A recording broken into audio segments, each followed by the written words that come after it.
बैठल रहलू बनिके ही रानी बोला छोड़ाइब हो तोहर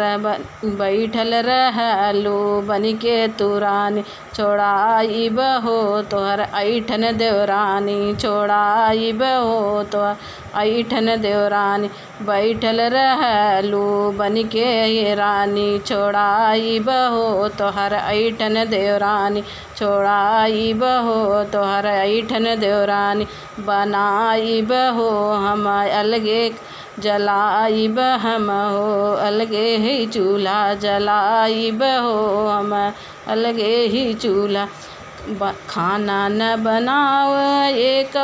टाइम घरवा में कीच काच करू देवरानी घरवा में कीच काच कर देवरानी बनाइब हो हम जलाइब हो हम अलगे ये चूल्हा जलाइब हो हम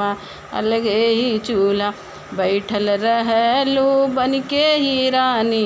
छोड़ाइब हो तोहर ऐठन देवरानी छोड़ाइब हो तोहर ऐठन देवरानी।